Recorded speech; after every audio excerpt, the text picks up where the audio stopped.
오늘 본문의 말씀은 누구든지 그리스도 안에 있으면 새 사람이 됩니다. 더 이상 전과 같은 인간이 아닙니다. 새로운 인생이 시작된 것입니다. 이게 세번역의 번역입니다. 우리가 구원의 여정의 첫 번째 관문은 하나님의 은혜를 경험하는 것입니다. 성령을 내 마음에 모시는 것이지요. 그렇게 되면 자기도 모르게 우리는 회개의 문을 열게 되어 있습니다. 마치 어둠 속에 있는 내가 어떻게 생겼는지 모르는데 환한 빛이 내게 왔을 때 내가 얼마나 더러운가를 깨닫게 되는 것이지요. 회개라고 하는 것은 구원의 문을 여는 첫 번째 현관과 같은 것입니다. 이 회개가 없이는 구원의 여정이 출발되지 않습니다. 회개가 무엇이라고 얘기했습니까? 가던 길에서 돌아서는 것이라 그랬습니다. 다시 말하면 방향을 바꾸는 것입니다. 방향의 전환, 이것이 오늘 말씀의 제목입니다. 신앙이라고 하는 것은 변화라고 하는 속성을 가지고 있습니다. 신앙을 가진 사람은 변화되어야 됩니다. 날마다 새로워져야 되는 것이지요. 그래서 오늘 읽은 본문의 말씀이 누구든지 그리스도 안에 있으면 새 사람이 됩니다. 더 이상 전과 같은 옛 인간이 아니라 새로운 인생이 시작이 됐다는 것이죠. 자, 우리가 이 말씀이 증거하는 것은 누구든지, 누구는 되고 누구는 안 되는 것이 아니라 모든 사람이 그리스도 안에 있으면 새 사람으로 변한다고 하는 것이죠. 더 이상 전과 같은 인간이 아닙니다. 그래서 그는 날마다 새로운 인생을 살아가게 됩니다. 새벽기도 때 나눈 말씀이지만 우리가 그리스도 안에 있다라고 하는 것은 말씀과 기도로 자신을 다스려 거룩하게 하는 것입니다. 하나님의 말씀이 어떤 것입니까? 디모데후서 3장 16절에 공동번역으로 읽어보면 성경은 전부가 하나님의 계시로 이루어진 책으로서 진리를 가리키고 잘못을 책망하고 허물을 고쳐주고 올바로 사는 훈련을 시키는데 유익한 책입니다. 이 책으로 하나님의 일꾼은 모든 선한 일을 할 수 있는 자격과 준비를 갖추게 한다 그랬습니다. 다시 말하면 하나님의 말씀은 우리를 때마다 일마다 가야 할 길을 정확하게 인도하십니다. 우리가 잘못된 길을 갈 때마다 성경은 우리를 깨닫게 하십니다. 우리가 회개하고 돌아와 주님 안에서 더 이상 전과 같은 인간으로 사는 것이 아니라 새로운 인간으로 살게 하는 것이지요. 우리 신앙의 위대한 선조들은 이러한 과정을 밟아 나갔습니다. 사울은 예수님을 만나서 회개하고 변화됩니다. 그래서 가장 위대한 사도가 됩니다. 성 어거스틴은 젊었을 때 방탕한 삶을 살았습니다. 탕자의 삶을 살았지만 그가 예수 그리스도를 알게 되고 그리스도 안에서 회개함으로 변화를 받아 성 어거스틴이 되었습니다. 요한 웨슬리 목사님도 자신이 믿던 신앙의 방식에 방향을 틀어서 회심을 하고 위대한 목사가 되었습니다. 우리의 신앙의 선배들은 이렇게 하나님을 만나고 그리스도 안에서 회개하고 인생의 전환점을 맞이했던 것이지요. 우리는 어떨까요? 누가복음 15장에 나오는 탕자의 비유에서 작은 아들은 자기 몫의 유산을 미리 달라고 얘기합니다. 아버지가 죽어야 자식들에게 물려주는 재산을 아버지가 버젓이 살아 계심에도 불구하고 자기 몫을 달라 얘기하고 그것을 가지고 성경은 보니까 먼 나라로 갔다 그랬습니다. 아버지를 멀리 떠나겠다고 하는 얘기는 자기 마음대로 살겠다라고 하는 것이죠. 그런 작은 아들과 우리가 과연 지난 한 해를 돌아보면서 무엇이 다를까요? 가지고 있던 모든 돈을 다 탕진한 작은 아들은 가장 비참한 돼지를 치는 사람이 됩니다. 돼지는 여러분이 알다시피 유대인들은 돼지를 부정한 짐승으로 알고 돼지고기를 먹지 않았기 때문에 돼지를 쳤다라고 하는 것은 유대인들이 가장 멸시하는 이방인들의 돼지 치는 곳에 가서 가장 비참한 삶을 살았던 것이죠. 그런데 중요한 것은 지금부터입니다. 작은 아들은 어느 날 더 이상 자신이 이렇게 살아서는 안 되겠다라고 하는 생각을 갖습니다.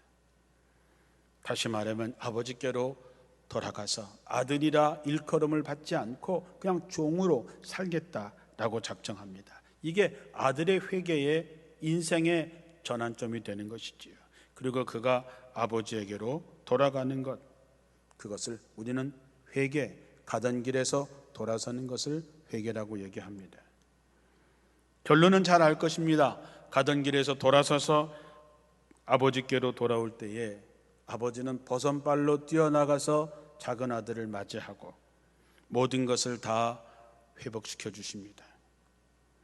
작은 아들은 이제 더 이상 이전의 인간이 아니라 이제 새로운 인생을 사는 새 사람이 된 것이지요. 우리도 마찬가지입니다. 지난 1년 동안 하나님께서 우리에게 주신 유산들이 있습니다. 하나님께서 우리 몫으로 주신 은혜가 있습니다. 우리는 그것을 가지고 낭비하며 살기도 했습니다. 하나님이 주신 것을 가지고 내 마음대로 살기 위해서 하나님을 멀리 떠난 사람들도 있습니다. 참 좋으신 아버지 되시는 하나님은 우리를 안타깝게 기다리고 계십니다. 우리가 방향을 전환해서 돌아오기만을 기다리고 계십니다. 자, 오늘 말씀 속에서 누구든지 그리스도 안에 있으면 이라고 하는 표현에 한번 그 의미를 살펴봅니다. 사도 바울의 서신 속에는 이 말이 자주 나옵니다. 그리스도 안에서, 주 안에서 라고 하는 말을 계속해서 반복하고 있습니다. 그리스도 안에서라고 하는 말의 의미는 뭘까? 여러분, 물고기가 물을 떠나면 죽습니다. 마찬가지로 그리스도인이 그리스도 안에 있으면 살고 그리스도인이라는 사람이 그리스도 밖에 있으면 죽고 맙니다. 포도나무의 비유에서도 예수님은 포도나무에 우리는 그 가지라 그랬을 때에 이 가지가 나무에 붙어 있으면 절로 과실을 많이 맺지만 나무에서 떨어져 나간 가지는 말라서 결국 모아서 불태워질 수밖에 없는 것이지요. 구약 성경에 보면 노아의 홍수 이야기가 나옵니다. 노아의 홍수에서 가장 중요한 것은 무엇입니까? 방주입니다. 하나님 심판에 의해서 온 세상이 홍수로 심판을 받게 됐을 때 방주 안에 있는 사람들만 삽니다. 하나님의 심판 때에는 인간의 노력은 아무 의미가 없습니다. 오직 방주 안에 있는 사람만 삽니다. 신약 시대의 방주는 누구입니까? 예수 그리스도입니다. 예수 그리스도 안에 있는 사람만 살 수 있습니다. 돈으로, 권력으로, 건강으로 그 어떤 것으로 구원받을 수 없습니다. 그리스도 안에 있는 사람만이 우리는 방주를 탈 수 있는 것이지요. 우리가 지진이 나거나 홍수나 엄청난 재난이 일어났을 때 그가 얼마나 노력하는가가 아니라 그가 어디에 있느냐에 따라서 죽고 삽니다. 코로나19 같은 어려운 세상에서도 우리가 어디에 거하는가에 따라서 우리의 생사가 결정됩니다. 이때 결정적인 역할을 하는 것이 믿음이라고 하는 것입니다. 우리가 갖고 있는 믿음이 예수 그리스도를 따라갈 것인가 세상을 따라갈 것인가를 결정하게 됩니다. 누구를 따라갈 것인가 어떤 것을 따라갈 것인가를 결단하게 만드는 것이 믿음인데 예수님께서 내 믿음대로 되리라 라고 말씀하셨던 것처럼 여러분의 믿음이 구원의 방주가 되시는 예수 그리스도 안에 있으면 여러분은 삽니다. 그러나 하나님을 신뢰하지 못하기 때문에 믿음이 적기 때문에 세상을 따라가는 사람은 결국 죽습니다. 오늘 하나님의 말씀은 누구든지 그리스도 안에 있으면 새로운 피조물로 거듭날 수 있다고 했습니다. 우리가 그리스도 밖에 있다가 그리스도 안으로 옮겨진 새로운 피조물, 생명은 얻은 사람이 맞습니다. 죽음에서 생명으로, 어두움에서 빛으로, 절망에서 소망으로, 저주에서 복으로 바뀌었습니다. 그래서 우리는 그리스도 안에서 새로운 사람이 된 것입니다. 이전 인간과 전혀 다릅니다. 우리는 새로운 인생을 사는 것이지요.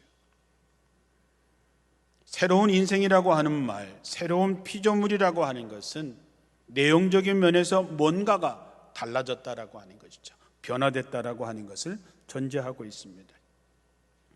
우리가 예수를 믿는다는 것은 이제 전과 같은 인간이 아니라고 하는 것입니다. 새로운 인간이 된 것이죠. 그렇다면 뭐가 달라졌을까? 달라지는 것은 저절로 달라지지 않습니다. 진흙이 아름다운 도자기가 되려면 1500도가 넘는 열을 견뎌내야 도자기가 됩니다. 이 말은 옛 것은 완전히 없어지고 새로운 것으로 거듭나야 되는데 주님께서는 물과 성령으로 거듭나지 않으면 하나님의 나라에 갈 수 없다 했습니다. 갈라디아서 2장 20절이 거듭난 사람이 살아가는 신앙의 고백이 담겨져 있습니다. 나는 그리스도와 함께 십자가에 못 박혔습니다. 이제 살고 있는 것은 내가 아닙니다. 그리스도께서 내 안에 살고 계십니다. 내가 지금 육체 안에서 살고 있는 삶은 나를 사랑하셔서 나를 위하여 자기 몸을 내어주신 하나님의 아들을 믿는 믿음 안에서 살아가는 것입니다. 이게 변화된 사람이 할 수 있는 신앙의 고백입니다. 그러면 우리가 그리스도 안에서 뭐가 달라졌을까? 첫째, 우리가 그리스도 안에 있으면 감정이 달라집니다. 우리가 그리스도 안에 있으면 제일 먼저 감정의 변화가 일어납니다. 감정은 우리의 신앙생활에서 아주 중요한 것입니다. 왜냐하면 감정은 영혼을 담는 그릇이기 때문입니다. 신앙생활을 잘 하려면 이 감정을 잘 관리해야 됩니다. 감정이 상하거나 깨져버리면 거기에 담겨있는 영이 다 새버립니다. 영혼을 담는 그릇이 깨어지니까 영혼이 상할 수밖에 없는 것이지요. 우리가 신앙생활을 하다가 시험을 드는 대부분의 경우가 무엇입니까? 대부분 감정이 상처를 받을 때입니다. 특히 한국 사람들은 감정에 굉장히 민감합니다. 감정적인 부분이 아주 강하지요. 사람들이 우리나라 사람을 이해하기가 어렵다고 얘기합니다. 어떤 때는 그렇게 싸우다가 어떤 때는 정말로 힘을 다 모아서 금부치를 모으고 월드컵에서 응원하고 하는 것을 보면 외국 사람들이 깜짝 놀라죠. 이 말은 다른 말로 얘기하면 우린 감정에 굉장히 취약하다라고 하는 얘기가 됩니다. 그래서 그리스도 안에 있는 사람들은 이 감정을 잘 다스려야 됩니다. 마귀는 우리의 감정을 어떻게 해서든지 상하게 하고 상처를 주어서 주님의 일을 망치려고 수단과 방법을 가리지 않고 있습니다. 사랑하는 성도 여러분, 감정을 다스리지 못해서 하나님의 일을 망치거나 하나님의 일을 방해하지 않게 되시기를 주님의 이름으로 축원합니다. 감정을 잘 다스릴 수 있는 귀한 말씀은 데살로니가전서 5장 14절에서 18절에 잘 나옵니다. 형제자매 여러분, 여러분에게 권고합니다. 무질서하게 사는 사람을 훈계하고 마음이 약한 사람을 격려하고 힘이 없는 사람을 도와주며 모든 사람에게 오래 참으십시오. 아무도 악으로 악을 갚지 말고 도리어 서로에게 모든 사람에게 항상 좋은 일을 하려고 애쓰십시오. 항상 기뻐하십시오. 끊임없이 기도하십시오. 모든 일에 감사하십시오. 이것이 그리스도 예수 안에서 여러분에게 바라시는 하나님의 뜻입니다. 이 말씀대로 여러분의 감정을 잘 지켜가시기를 주님의 이름으로 축원합니다. 내가 하려고 하면 안 됩니다. 내 의지와 노력으로 되지 않습니다. 그러나 내 안에 계신 그리스도가 인도하시는 대로 따라가면 됩니다. 풍랑을 잔잔하게 하신 예수님이 그리스도 안에 있는 여러분을 잠잠하게 평온하게 하실 것입니다. 바라기는 여러분의 감정이 그리스도 예수 안에서 늘 평온하시기를 축원합니다. 잔잔한 호소같이 되기를 축원합니다.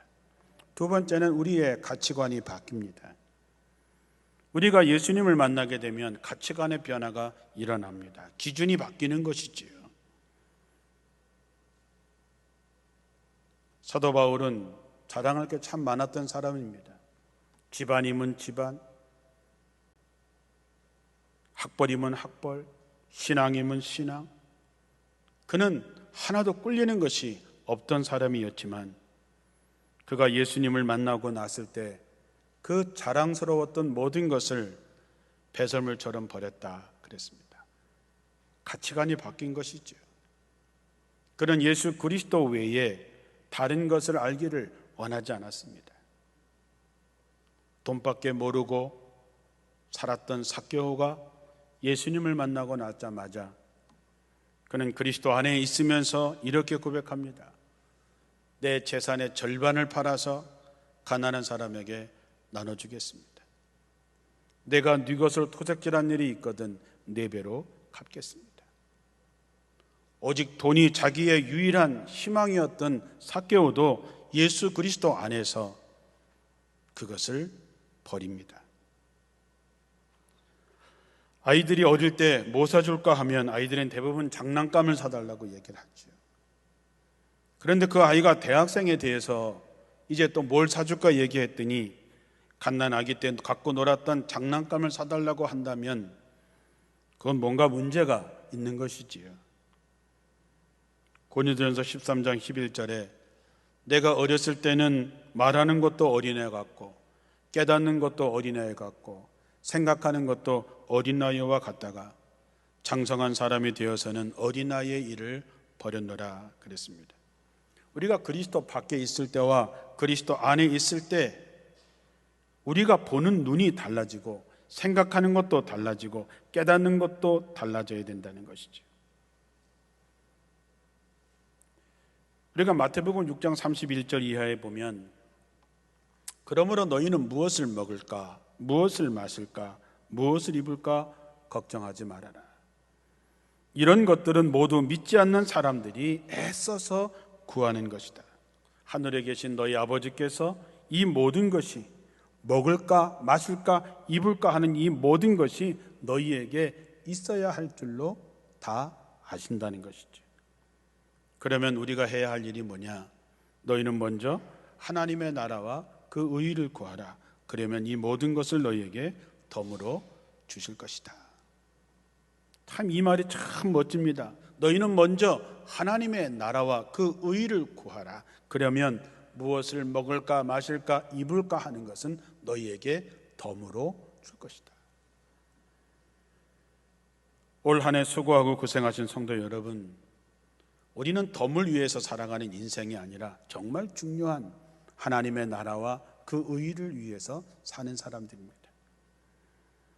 이 말씀이 믿어지고 위로와 힘이 되시기를 축원합니다. 우리가 그리스도 안에 있으면 우리에게 무엇이 필요한지 우리 아버지께서 다 아시고 그것을 공급해 주신다는 것이죠. 그러니 믿지 않는 사람들이 애써 구하는 것을 구하는 것이 아니라 하나님이 원하시고 바라시는 것을 구하며 살라는 것이죠. 우리 안에 있던 이런 세상적인 가치관, 무엇을 먹을까, 무엇을 마실까, 무엇을 입을까, 세상 사람들이 애써 구하는 것을 따라가는 것이 아니라 하나님의 나라와 그 의의를 구할 때 이 모든 것을 덤으로 주시는 하나님의 은혜를 경험하고 산다면 얼마나 복된 삶이 될까 하는 것이죠. 그리스도 안에 있으면 가치관이 달라집니다. 먹을까 마실까 입을까가 아니라 하나님의 나라와 그 의의를 구하는 여러분들이 되시기를 축원합니다. 마지막으로 우리의 관계성의 회복이 나타납니다. 그리스도 안에 있으면 무너졌던 모든 관계들이 회복이 됩니다. 수직적인 관계가 수평적인 관계가 됩니다. 하나님께서 하늘 보좌를 버리시고 이 낮고 낮은 이 땅에 오셔서 우리의 친구가 되어주셨습니다. 우리는 그분을 맞이하기 위해서 대강절이라고 하는 절기를 지키고 초를 밝히고 그분을 기다리고 그분에게 좀 더 가까이 다가가고 그분을 맞이하기 위해서 우리는 세일의 특별 새벽기도를 하고 있습니다. 예수님은 깨어진 모든 관계를 회복시키는 평화의 왕으로 오셨습니다. 깨어진 하나님과의 관계도 이어주시고 이웃과의 관계도 회복시켜 주시고 심지어 우리를 힘들게 하는 원수도 사랑하라고 말씀하셨습니다. 우리가 예수를 믿는다 하면서도 누군가를 증오하고 누군가를 미워하고 누군가 갈등하고 누군가에게 상처를 준다면 그는 아직 그리스도 안에 있는 사람이 아닙니다. 그리스도 안에서 우리가 맺는 모든 관계는 사랑의 관계고 평화의 관계여야 됩니다. 참 어려울 것입니다. 그러나 내 의지와 노력으로 되는 것이 아니라 우리가 그리스도 안에 있을 때 성령이 역사하시면 가능해집니다. 그 경험이 여러분들에게 있게 되시기를 축원합니다. 올 한 해 얼마나 새로워지셨습니까? 올 한 해 얼마나 사랑하셨습니까? 얼마나 회복을 위해서 노력하셨습니까? 혹시 미워하고 상처 주고 갈등하는 것들이 마음에 남아 있습니까? 주의 성령을 도우심을 구하시기를 축원합니다.